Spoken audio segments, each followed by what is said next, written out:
دیکھیے جیسے جیسے عمران خان نے وزیر اعلیٰ کو تبدیل کرنا چاہا اور اتنا بڑا فیصلہ لینا چاہا، ویسے ویسے پورے پاکستان سے پریس کانفرنس کا جو سلسلہ ہے وہ شروع ہو چکا ہے۔ کبھی ہم دیکھتے ہیں لڑکانہ سے پریس کانفرنس ہوتی ہے، کبھی ہم دیکھتے ہیں اسلام آباد میں ہوتی ہے، کبھی ہم دیکھتے ہیں کہ پشاور میں 2 گھنٹے طویل پریس کانفرنس ہوتی ہے، جس میں یہ ثابت کرنے کی کوشش ہوتی ہے کہ پاکستان تحریک انصاف کی جو جماعت ہے وہ دہشت گرد جماعت ہے، یا یہ لوگ دہشت گردوں کو یہاں پہ لانے میں کردار ادا کرتے ہیں۔ اس بحث میں نہیں پڑھنا چاہتا کیونکہ مجھ سے بہتر جواب لوگوں نے دیے ہیں، لیکن قوم کی توجہ صرف اس طرف لانا چاہتا ہوں کہ آپ سب اندازہ لگائیے کہ کتنا گنڈاپور ان لوگوں کا سہولت کار تھا، کہ جب تک گنڈاپور وزیر اعلیٰ تھا تو ان لوگوں کے منہ سے کوئی ایک لفظ آپ لوگوں نے صوبائی حکومت کے خلاف نہیں سنی ہوگی، لیکن جیسے ہی عمران خان نے گنڈاپور کو اس منصب سے اتارنا چاہا، ویسے ویسے یہ لوگ سامنے آتے گئے اور یہ لوگ صوبائی حکومت پہ الزام لگاتے رہے، یعنی کہ گنڈاپور ان لوگوں کے مکمل ہاتھ میں تھا،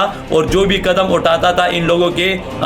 مشورے سے، ان لوگوں کی رضا سے وہ قدم اٹھاتا تھا، عمران خان صاحب کے احکامات کو ہوا میں اڑاتے ہوئے ان لوگوں کا مانتا تھا۔ اب جیسے بھی وہ سہیل افریدی، میں یہ نہیں کہتا کہ سہیل افریدی بالکل قوم کے امیدوں کے مطابق ہوگا یا عمران خان کے احکامات پہ مکمل 100% عمل کرے گا، لیکن یہ واضح ہوتا ہے کہ گنڈاپور ان لوگوں کے مکمل ہاتھوں میں تھا، اور جو بھی قدم اٹھاتا تھا ان لوگوں کے مرضی سے اٹھاتا تھا۔